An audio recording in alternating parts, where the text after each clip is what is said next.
ስለየትኛው ወጣት ነው የምታወሩት? በጦርነት ስላስገደላችሁት እያስገደላችሁ ስላላችሁት ወጣት ነው የምታወሩት? እሱንም ክሊር አድርጉልን። ምክንያቱም ባለፉት አመታት ለጦርነት የዋለው ገንዘብ እንኳን ሲተመን አሁን ህዝብ ዳቦና የቤት ኪራይ መክፈል አቅቶ የሚያኖር ሀገር አይደለም መኖር የነበረባት። በቢሊዮን የሚቆጠር ዶላር ነው ለጦርነት ያዋላችሁ።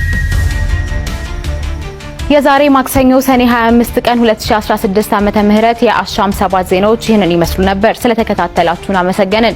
እኔ ምስጢረ ስላሴ ታምራት የዕለቱ ተረኛ ሳላፊ ነበርኩ። ቀሪ የአሻም ቴሌቪዥን መሰናዶዎች ወደ እናንተ መድረሳቸውን ይቀጥላሉ። አሻም ለኢትዮጵያችን ከሱ በላይ አታውቅለትም። አለብኝ ብሎ ከታገለ ምንድነው የምታደርገው? ጥያቄው በወታደራዊ መንገድ ሳይሆን በፖለቲካዊ መንገድ እንዲፈታ ነው አርጅ የምታደርገው። ለፍታት የሚችለውና የተነሳው ጥያቄ ለማስመለስ መሳሪያ ከሆነ እንድልታል። መጀመሪያ ጥያቄው በፖለቲካዊ መንገድ እየተፈታ ስላልነበረ ነው ወደ መሳሪያ የተገባው።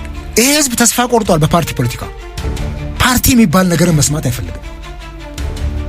ምክንያቱም ምንድነው ምን ፋይል ምን ለውጥ መጣ ምን ተፈየደ ለህዝብ?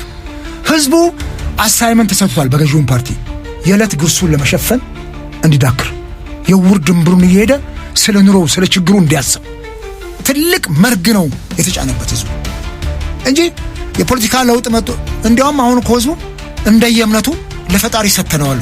እግዚአብሔር ይፍረድ፣ እሱ የሚበጀንን ዘመን ያምጣልን ነው የሚለው ህዝቡ። ቱ ዛት ኤክስቴንት በሀገሩ ፖለቲካ ህዝቡ ተስፋ እንዲቆርጥ ያደረገው አገዛዙም ነው ፖለቲካ ፓርቲዎችም ናቸው፣ ስርዓቱም ጭምር ነው። ይሄ ህዝብ ነገኮ ዓለም እንደዘመነችው ይዘመንና በካርዱ እኮ መቀየር የሚችልበት ዘመን እኮ ይመጣል። ምንም ጥርጥር የለውም።